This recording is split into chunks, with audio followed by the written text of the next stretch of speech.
Speakers from the government side have demonstrated why this matter of public import is so important. It demonstrates they actually don't understand the economic reality of what is happening because of the pandemic. We all accept that there's been a pandemic. The economic fallout of that pandemic is now the responsibility of this government to help address, and they're failing. All of the programs that they've been putting forward are little, are quite often too late, and will not deliver the reform that backs up their rhetoric. Take, for example, the one that we're talking about today.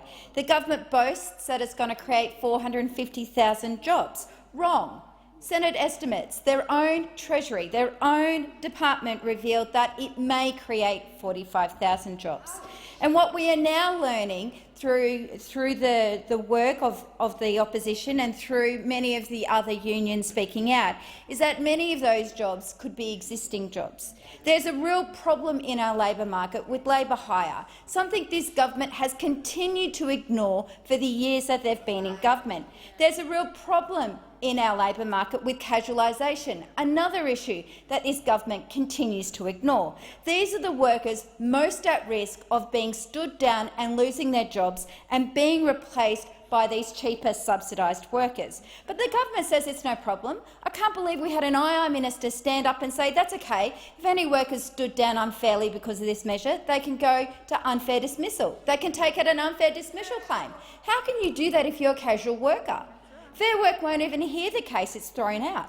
We have an IR minister that doesn't even understand how IR works in this country. It's rhetoric from this government trying to suggest that they're creating jobs when they're not. They're doing it on the cheap. It's all about the election announcement, it's all about the photo op, it's all about pretending that you're doing something when you're not.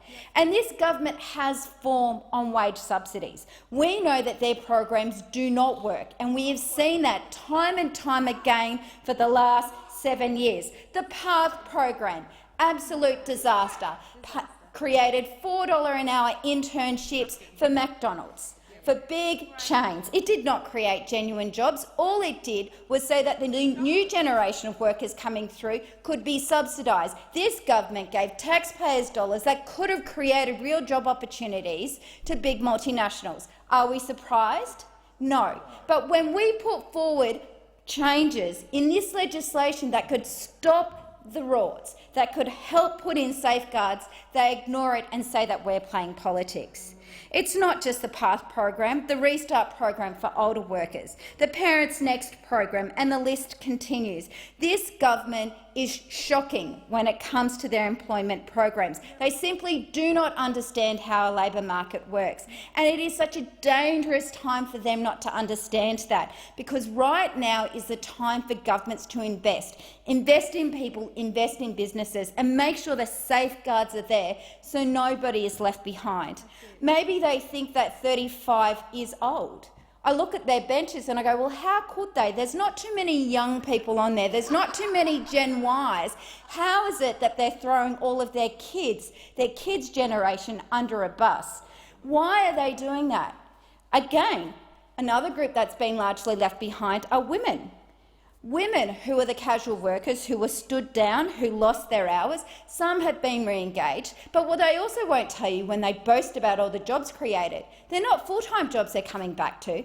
They're casual jobs, they're part-time jobs, they're insecure jobs. They're nowhere near the hours that they used to be. But maybe it's because of the lack of women on their side that they're not hearing that.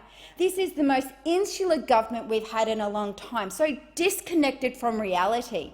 Talk about the Canberra bubble. I just wish they'd get out there and talk to real workers and find out what's going on. Their cuts to JobKeeper are having an impact. People are trying to now survive on a lower rate of JobKeeper. I have a chef in my electorate who was forced to quit his job because of the cuts to JobKeeper, and he's now working at Hazeldene's chicken factory because he can get full-time work there. His His business that he was working in is only back to 4 days a week of operation. They are slowly rebuilding after the health pandemic. Then rather than this government being there to support them get through to the other side, they're cutting back subsidies. This is a government that is out of touch with Australian workers. It is out of touch with Australian businesses, and it's out of touch with what is needed right now. We need economic leadership, not economic politics and not economic photo ops.